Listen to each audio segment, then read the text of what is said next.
السلام عليكم ورحمة الله وبركاته. بسم الله الرحمن الرحيم. الحمد لله رب العالمين والصلاة والسلام على نبينا Muhammad wa ala alihi wa sahbihi ajma'in. Alors j'ai profité de cette fin de saison Umrah 1446 pour essayer de préparer donc la saison prochaine, l'année 1447, donc qui va commencer 2 semaines après la fin du Hajj, donc fin juin. Mais voilà, ça va très vite. On attend les Hujjaj maintenant, comme on les dit, c'est la fin de la saison 1446. Et je vais essayer de vous mettre en avant les avantages à prendre, à choisir l'option Umrah sans agence. Il y en a beaucoup qui connaissent pas encore ou bien qui hésitent à s'engager dans ce genre de Umrah parce qu'ils ont l'habitude donc des Umrah en agence qui sont, elles, déjà, c'est un package qui est déjà on va dire clé en main et voilà, en général les gens ont des appréhensions à faire la Umrah sans agence. Donc je vais essayer de vous mettre en avant un petit peu les avantages de la Umrah sans agence, hein. À savoir que voilà, quand vous faites une Umrah, vous avez deux choses vraiment à gérer. C'est le côté logistique, donc le visa, les billets et l'hôtel.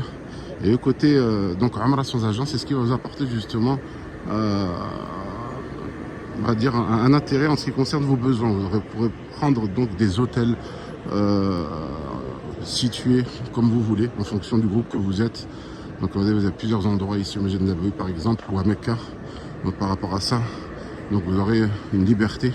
Et aussi en ce qui concerne les prix des hôtels, vous allez sûrement donc être gagnant en prenant vos hôtels tout seul, les billets d'avion et ainsi de suite. Donc ça va vous permettre aussi de choisir vos dates, ça c'est très important, et d'être libre de pouvoir gérer votre Umrah seul, vraiment en fonction de vos besoins. Ça c'est vraiment quelque chose, c'est un atout vraiment important. Ça va vous permettre vraiment d'être à l'aise et de profiter pleinement de votre séjour. Ensuite, ce qui est important, c'est vraiment d'avoir un encadrement religieux. C'est pour ça que je vous conseille très fortement de prendre un guide, que ce soit à Mecca ou bien guide à Médine ici comme on le fait, et pour pouvoir vous accompagner à préparer votre Umrah et vraiment ne rien oublier et profiter de tout ce que vous avez besoin de savoir, de connaître comme information sur le terrain au niveau religieux, etc. Donc c'est vraiment important de préparer sa Umrah à l'avance avec des professionnels donc, qui ont l'habitude de tous ces détails, que ce soit les hôtels, les visites, comment ça s'appelle, les transferts, les visas, Nusuk aussi. Il peut y avoir des petits problèmes avec Nusuk pour connaître les mises à jour, pour pouvoir prendre rendez-vous pour la Rawda et toutes ces choses-là. Donc c'est vraiment important d'aller voir avec votre guide qui va vous orienter, qui va vous expliquer, vous conseiller, que ça soit en ligne, comme on a l'habitude, comme j'ai l'habitude de le faire avec tous mes pèlerins, ou sur place. Donc ça vous permet vraiment d'aller à l'essentiel, hein. C'est vraiment important, voilà, que ça soit du côté logistique ou religieux, d'avoir quelqu'un comme ça qui vous aide et à aller vraiment à l'essentiel. Là, ce qu'on a là-bas, c'est la maison de Aïcha radiyallahu anha. Ça c'est le Haswatayn, d'accord, subhanallah. Là et le deuxième là-bas. Et à côté là-bas, vous avez c'est couvert. Donc ici, là, vous pouvez imaginer que on continue comme ça. Vous y avez les maisons de ses autres épouses, les autres épouses du prophète sallallahu alayhi wa sallam, et sa fille Fatima, Saouda, etc. Devant, vous aviez la maison de Aïcha radiyallahu anha. Donc là, vous avez vu, vous avez une petite bâche. Bien souvent, je vous montre les femmes qui rentrent la nuit pour prier dans le Masjid Nabawi. Donc c'est ici qu'elles s'arrêtent. Et quand on s'arrête ici, on n'est pas dans la Rawda. À savoir que la Rawda, comme elle a été décrite dans le hadith, c'est entre sa maison et le minbar qui est là-bas. Donc même ceux qui font un petit peu la prière en retrait, vous n'êtes pas vraiment entre la maison et le minbar. Donc ça, c'est vraiment important. Donc ici, encore moins. Donc vous avez une vue sur le mihrab là-bas, sur la Rawda. Regardez, les gens, ils sont en train de prier. Voilà. Mais quand vous êtes ici, vous n'êtes pas dans la Rawda. Ça, c'est vraiment pas. Et ça, c'est donc la maison. Et la maison, elle a 7 mètres derrière, hein. C'est pas la maison, ça que vous voyez. C'est un enclos qui protège la maison. Donc, la maison, elle est derrière à 7-8 mètres. Voilà. Donc pour revenir à la Umrah sans agence, c'est vraiment quelque chose que je vous conseille quand vous voulez être libre et aussi faire des économies, parce que vous verrez que en fonction du groupe que vous êtes, vous allez faire beaucoup d'économies et avoir une prestation et des services qui sont vraiment sur mesure, adaptés à vos besoins. Vous pourrez poser des questions au guide, etc. Donc vous allez vraiment profiter de votre Umrah au maximum. Donc c'est vraiment voilà, ça c'est parmi les atouts que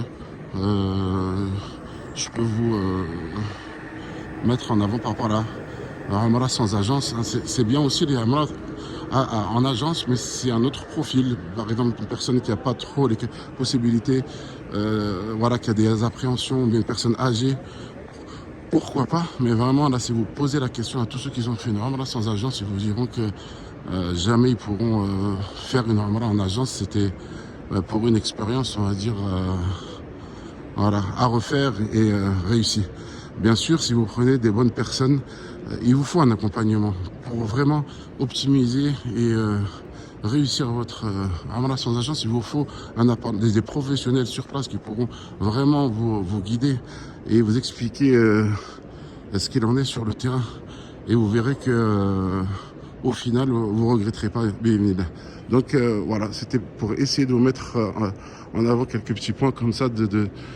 N'ayez surtout pas d'appréhension, c'est un voyage comme un autre. Alhamdoulilah, maintenant le visa est très simple à obtenir. Je vous conseille d'ailleurs, en ce qui concerne le visa, de le prendre en ligne.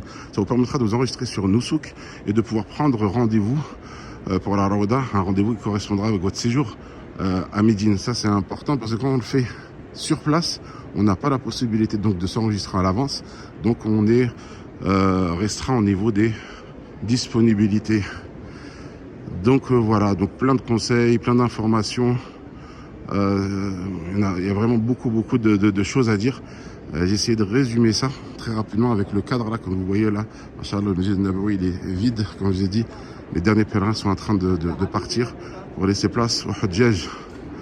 Donc c'est vraiment tranquille. Et si vous avez besoin d'autres informations, n'oubliez pas de vous abonner aux chaînes Umrah Service. Vous avez en général, j'essaye de de partager donc vraiment les informations importantes et surtout avec local, yani qui intérieur, avec comment dire,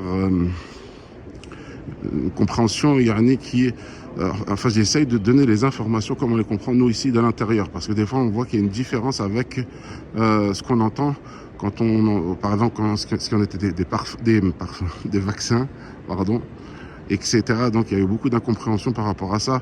Aussi donc l'interdiction de Mecque, plein de choses comme ça. Donc nous d'ici de l'intérieur, on a une autre vision et une vision qui est voilà sur place, donc qui est plus réaliste. Ça vous permettra voilà d'éviter plein d'erreurs. Donc voilà, je pense que si vous avez des questions spécifiques, n'hésitez pas à les mettre dans les groupes Umrah Service ou bien de me faire un message, Inch'Allah. Voilà, donc n'hésitez pas à vous abonner, comme je vous ai dit, sur les différents chaînes Umrah Service ou Guide à Médine, Facebook, Telegram, Instagram, YouTube. N'hésitez pas, Inch'Allah. Et voilà, je vous conseille vivement la Umrah sans agence. Et à très bientôt, Inch'Allah. Qu'Allah vous facilite. Et vous facilite une Umrah et un Hajj. Amin. Salam alaikum wa rahmatullahi wa barakatuh.